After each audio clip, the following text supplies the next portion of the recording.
Welcome to the Tech Blog Writer Podcast, your guide to future tech trends and innovation in a language you understand. Now, over to your host, Neil Hughes.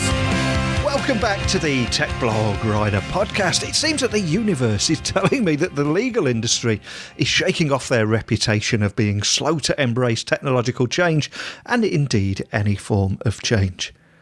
When in Phoenix recently, I met several lawyers who told me how clients were now driving this change.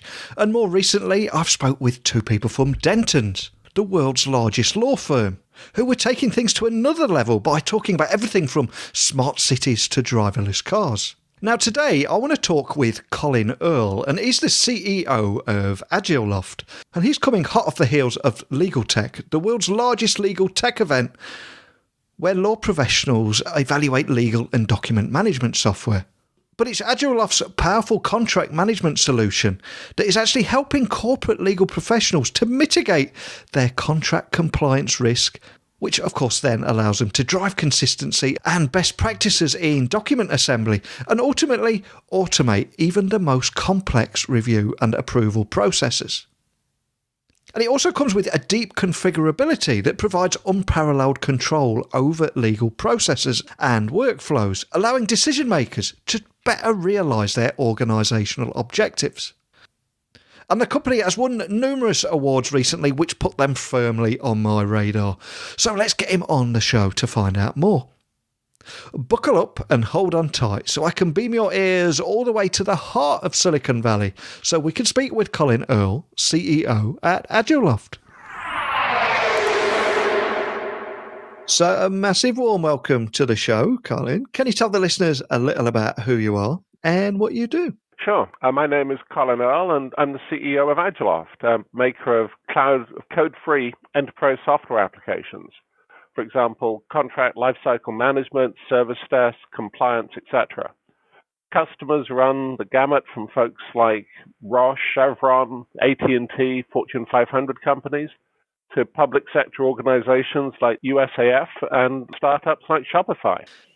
Now, one of the big trends that appears to be following me around at the moment is legal tech. I mean, the industry appears to be trying to shake off its stereotyped image of being slow to embrace change, and in particular, technological change. And I believe you recently attended Legal Tech, which for listeners that are just tuning in and new to this, that's the largest legal technology event of the year, where law professionals evaluate legal and document management software, amongst other things. But can you tell me a little bit more about the event and what you actually walked away from it as well? What were the key messages that you took away from that event? The key message is the appetite for technology amongst legal professionals and companies these days. There's a huge desire to automate legal operations, and contracts, of course, are the lifeblood of modern commerce. But astonishingly, Gartner estimates that 85% of organizations lack any enterprise contract management system. Companies using spreadsheets, individual desktops to manage contracts, and the professionals we met at Legal Tech are under increasing pressure from a whole host of factors. Increased rate of change in the business requires faster execution, but above all, the demands of governance, risk, and compliance are more pressing than ever. And at the same time, especially after the financial crisis, there's a lot of pressure on legal operation costs. So professionals are looking to technology both to ensure compliance and to reduce the burden of maintaining that compliance. And are there any particular technology trends and drivers in the legal industry right now that you're noticing? And also, is it the clients that are actually forcing the industry to change their ways, would you say? I would say it's both the clients and the vendors. The primary changes we're seeing is a drive to manage risk, especially with respect to compliance. Initiatives like GDPR, the increasing concern over the protection of confidential personal information and corporate information. And the pace of commerce is such that even the most deep-pocketed technology companies can't afford to be complacent about the risks associated with their enterprise. To take one example, in 2013, an academic named Dr. Alexander Kogan created a little Facebook app called This Is Your Digital Life. which asks users questions for a psychological profile. They then turned around and, in violation of Facebook's contractual terms, sold those users' responses and personal data to Cambridge Analytica. As a result of the scandal, folks lost trust in the social media giant, and they stopped using the platform. The company finally took steps to improve and automate detection of such breaches, but the damage was done. The stock dropped $150 billion in market value in the space of 90 minutes following an earnings call. And if you're using humans to monitor compliance, it's going to be prohibitively expensive and you're going to miss things. But building compliance into your contract management system is much more sustainable. And as for yourself, of course, you're the CEO of Agiloft, like you said there, that has over 3 million users at organisations ranging from small enterprises to US government agencies and Fortune 500 companies who all depend on your top-rated product suites for contract management software, service desk, custom workflow, and so much more. But what really caught my eye, at least, is how you specialise in automating processes that are way too complex for competing vendors. But can you just set the scene a little and tell me more about exactly what it is, what problems it solves, and also what makes you guys unique from all those other solutions out there? Well, we're a maker of enterprise software, but what's different about us is that our applications are built on our no-code software platform. And because they're built on the platform, they retain the full power and configurability of the platform itself. So they can be extended to any business case, no matter how complex or how far afield from the initial use case. By contrast, traditional products only support the types of customizations that their designers anticipated. In a sense, it's a difference between delivering somebody a document, a contract, say, and delivering them in paper form that corresponds to additional hardwired application. And yeah, you can white out, you can make a few changes. But with Agiloft, we're delivering it in electronic form together with the word processor that created it. So you can make any change to the application that you like. And indeed, some of our customers have built out completely custom modules on the platform, and all this without coding. Now, eliminating the need for manual coding when building or modifying enterprise software also gets rid of the primary cause of failure in enterprise software deployments. And deployment failure is a huge problem. According to the Standish Group Chaos Report, only 29% of enterprise software implementations are truly successful. 19% fail utterly. And the remainder are like healthcare.gov. They limp into production late, wildly over budget, and prone to ongoing security holes and glitches. So using no-code software guarantees success and provides deep customizability, almost immediate deployment, and above all, the ability to make changes in a matter of hours without breaking something.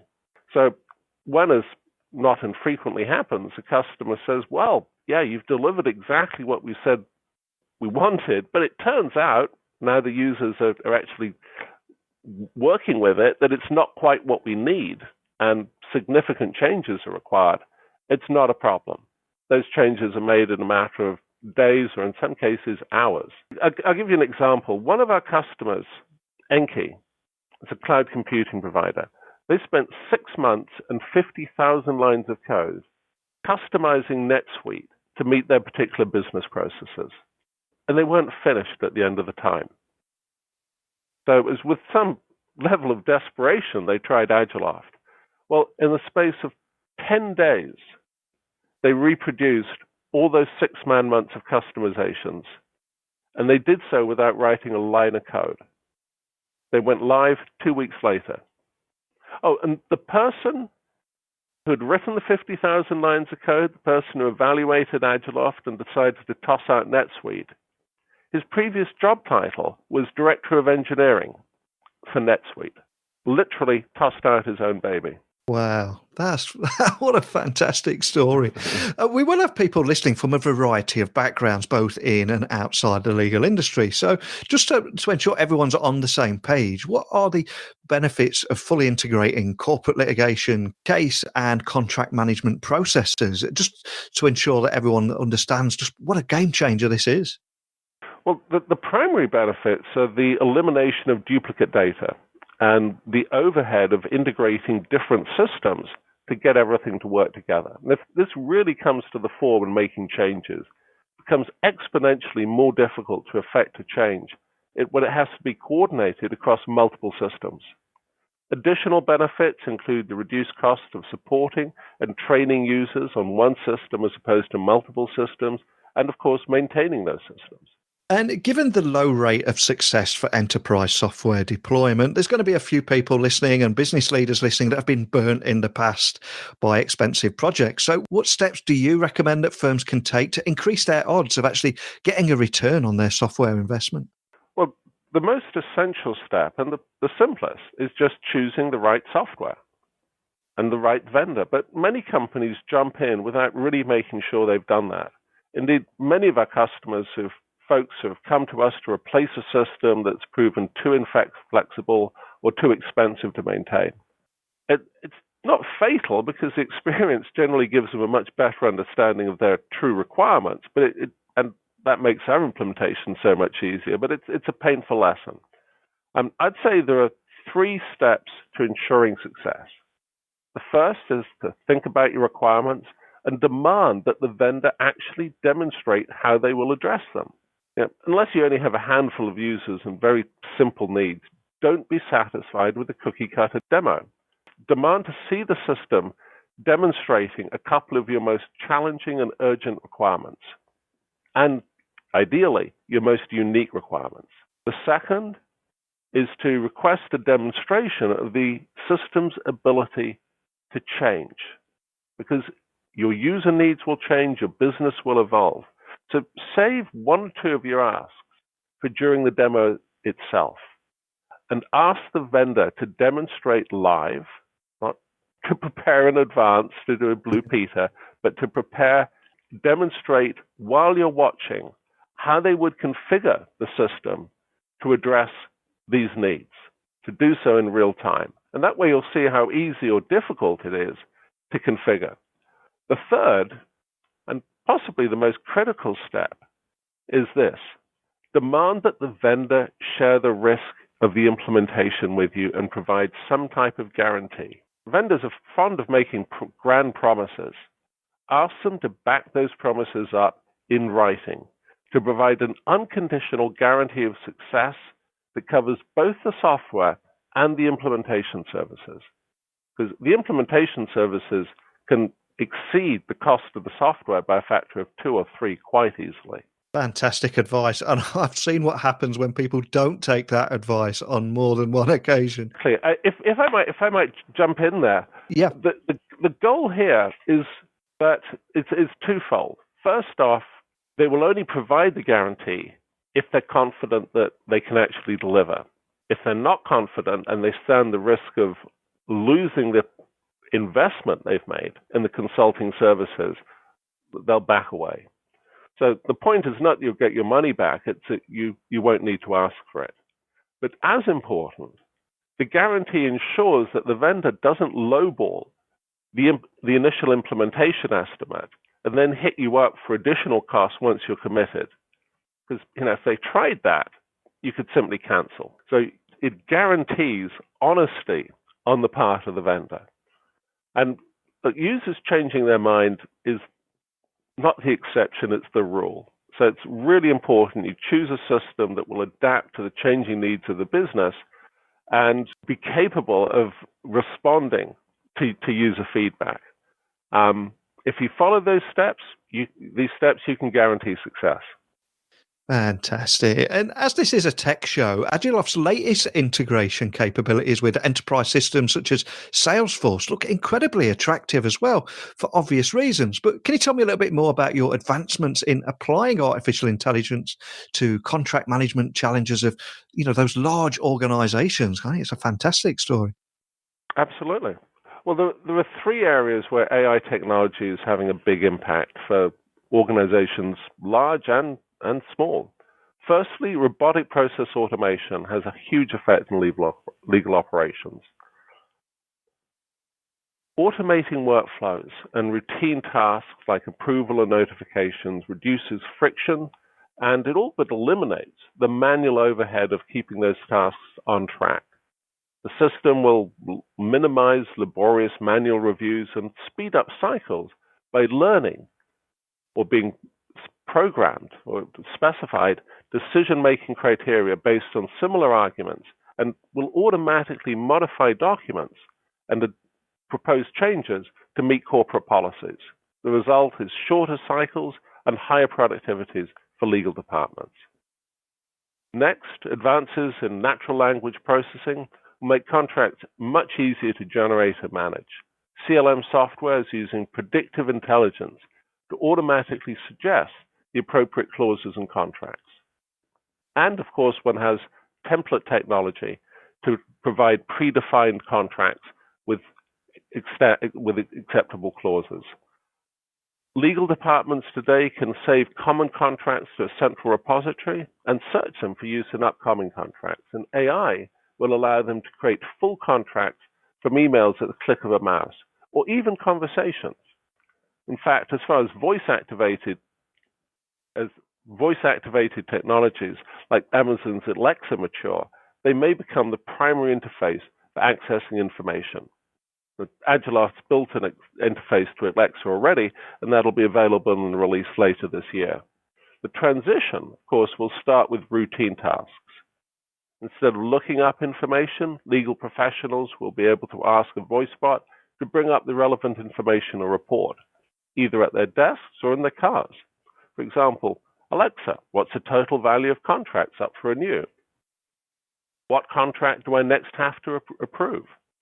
The next stage will be more sophisticated requests. For example, Alexa, what are the significant differences between our NDA and that of this proposed partner?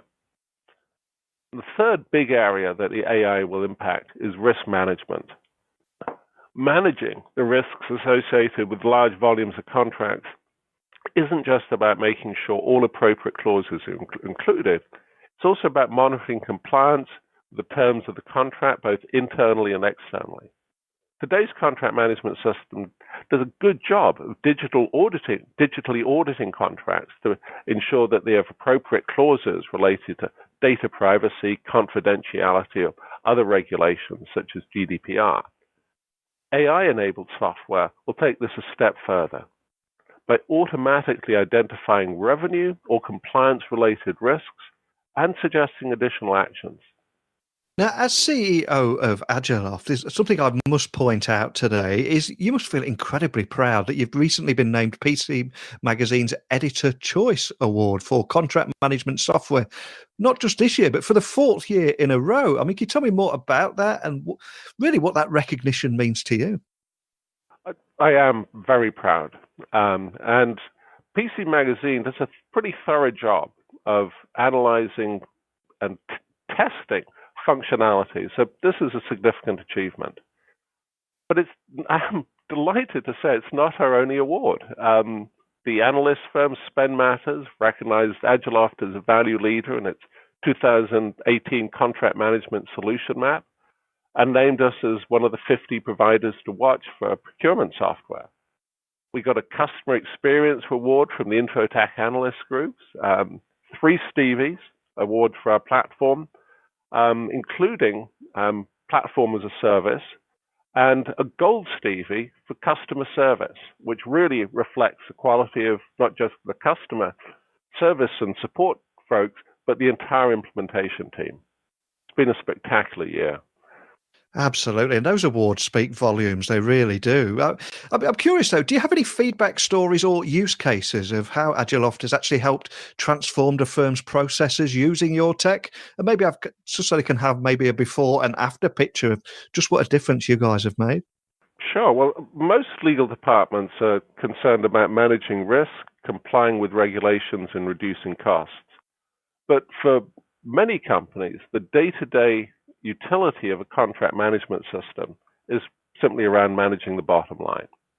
So contracts should define performance obligations that the CLM system can track and manage, and payment terms. For example, most companies generally have payment due dates in contracts with penalties for missing the deadline. How many companies actually track those payments, let alone enforce them? How many companies can say with certainty that they're in compliance with all the regulations that govern their business?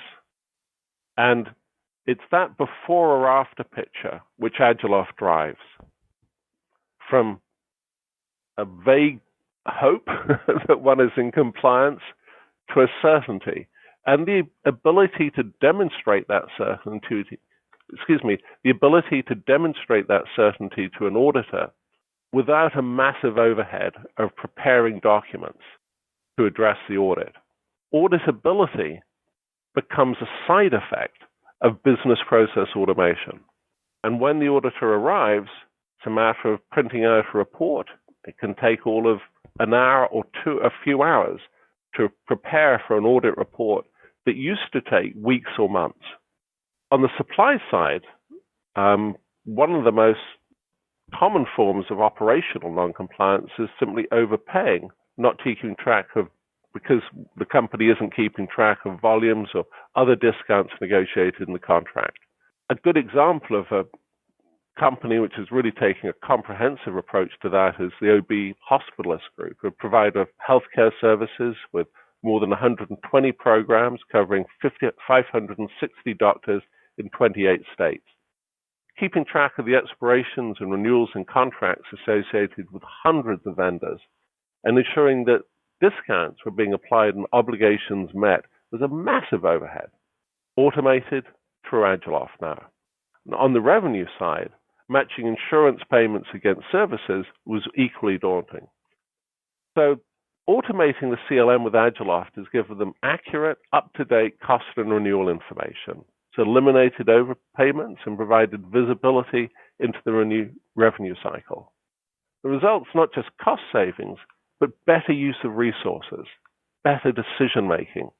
It's contributing business insights that have helped it make strategic decisions and continue to grow profitably.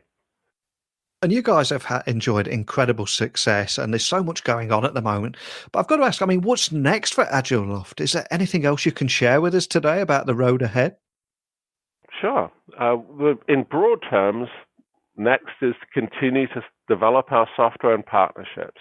Our next release will include some of the specific AI technologies that I've talked about, but also a general integration with industry-leading AI engines such as TensorFlow and SageMaker, so that our customers are empowered to create AI models that address their particular business needs and data sets, either with the help of our implementation folks or entirely on their own. In addition, we're partnering with vertical industry specialists to support the use of products in their areas of particular domain expertise. My primary challenge as a CEO is simply addressing the challenges of a fast-growing company. We're hiring in all departments. So if you know anybody who's interested, please send them to our website. And speaking of which, can you remind the listeners of where they can find you guys online, and also maybe reach out and contact a member of your team if they've got any questions after listening to our conversation today? Absolutely. You can find us online as www.agiloft.com, or send an email to info@agiloft.com. We're also on LinkedIn, Twitter, and Facebook if you'd like to connect to us over a social media platform. Excellent. Well, I'll add those links to the blog post that will accompany this podcast. But I love what you guys are doing, because we're all living in a world now of where technology is completely simplified, whether it be Netflix, Uber, or one-click baskets at Amazon. And then we're entering the workplace and everything feels incredibly complex. Well, what I love about what you're doing here is how you're specializing in automating processes that are just too complex for competing vendors. It's fantastic what you're doing. But more than anything, just a big thank you for taking the time out of your day and sharing that story with me. So thank you. Thank you. Big thank you to Colin for sharing the benefits of actually fully integrating corporate litigation, case and contract management processes. And the most interesting takeaway for me was Agiloft's latest integration capabilities with enterprise systems such as Salesforce, and also advancements in applying artificial intelligence to the contract management challenges of large organisations. So I've received my message from the universe loud and clear about the transformational change that the legal industry is going through at the moment. But of course, I'm a tech guy, a tech writer who hosts a tech podcast, but I don't work directly in the legal industry. So it's time for me to throw this back out to you. Do you work in the legal industry? And are you also noticing this real desire for change? And what experiences or insights can you share around that? Please email me, techblogwriter@outlook.com. Twitter and Instagram is just my name, @NeilC.Hughes. Because I would genuinely love to hear what changes you're seeing in the legal industry too. Because I know we have listeners in 165 different countries, and there's going to be a lot of different experiences and various levels of change going on out there. But I do think there's going to be one unified desire for change. And that is what I want you guys listening to help me with. So when I say at the end of every episode, please let me know your thoughts, etc., I genuinely mean it, because that's how we all learn together. And we will tackle another industry in the same way tomorrow. So I invite you to join me again tomorrow. But more than anything, just a big thank you for listening. And until next time, don't be a stranger. Thanks for listening to the Tech Blog Writer Podcast. Until next time, remember, technology is best when it brings people together.